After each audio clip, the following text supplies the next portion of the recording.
মূল্যবৃদ্ধি 2014 চনৰ লোকসভা নিৰ্বাচনৰ সময়ত বিজেপিৰ প্ৰাইম এজেণ্ডা আছিলে।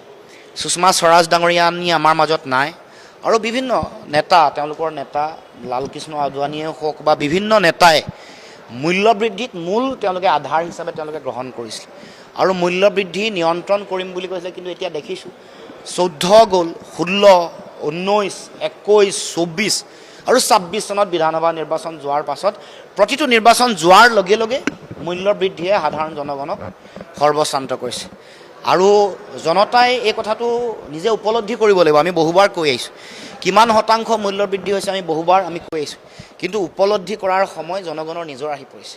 জনগণে নিজে উপলব্ধি কৰিব লাগিব যে মূল্যবৃদ্ধি আচলতে তেওঁলোকৰ জীৱন বিপন্ন কৰিছেনে নাই, তাৰ ভিত্তিত তেওঁলোকে ভোটদান কৰিছেনে নাই কৰা। শেহতীয়া ভোটদানে এই মূল্যবৃদ্ধিয়ে আক্ৰান্ত কৰা জনগণক যে তেওঁলোকক ক্ষতি কৰিছেনে নাই কৰা সেই কথাটো আপোনালোকে মেণ্ডেটটো দি চাব পাৰিব। গতিকে আমিতো উপলব্ধি কৰিছোঁ, দেখিছোঁ যে 200ৰ পৰা 280% মূল্যবৃদ্ধি হৈছে।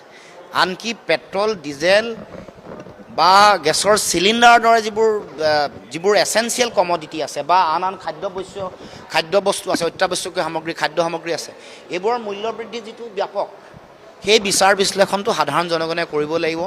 মূল্যবৃদ্ধিৰ ফলত তেওঁলোকৰ জীৱন বিপন্ন হৈছেনে নাই, তেওঁলোকৰ জীৱন জীৱিকা, তেওঁলোকে পাই থকা দৰমহা, তেওঁলোকৰ ইনকম, ঠিকাদাৰসকলে তেওঁলোকে টকা পইচা পাইছেনে নাই, টকা পইচা নোপোৱাৰ ফলত তেওঁলোকৰ অসুবিধা হৈছেনে নাই, তেওঁলোকে উপলব্ধি কৰিব লাগিব। উপলব্ধি কৰাৰ পাছত জনগণে যেতিয়া সিদ্ধান্ত ল'ব তাৰ ভিত্তিতে সমাজ আগবাঢ়িব। কাৰণ গভৰ্ণমেণ্ট এখন জনগণৰ চিন্তাৰ ৰিফ্লেকশ্যন, সৰ্বসাধাৰণ ৰাইজৰ চিন্তাৰ ৰিফ্লেকশ্যন হৈ গ'ল গভৰ্ণমেণ্টখন।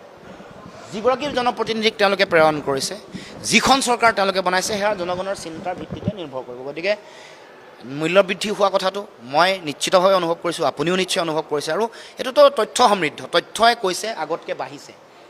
পেট্ৰল ডিজেলৰ দাম কিমান বাঢ়িছে, 3 টকা 4 টকা যি বাঢ়িছে, তথ্যও কৈছে। গতিকে সেই মূল্যবৃদ্ধিয়ে জনগণক কিমান পৰ্যায়লৈকে আক্ৰান্ত কৰিছে, জনগণ সৰ্বশ্ৰান্ত হৈছেনে নাই হোৱা, সেই কথা নিশ্চিতভাৱে জনগণে উপলব্ধি কৰিব লাগিব, জনগণে বুজিব লাগিব। তাৰপিছতহে নিশ্চয় সংগ্ৰাম বা আন্দোলন বা জনগণৰ চিন্তাক লৈ আমি আগন্তুক দিনসমূহত কৰ্মসূচী ৰূপায়ণ কৰিবৰ কাৰণে আগবাঢ়ি আহিম।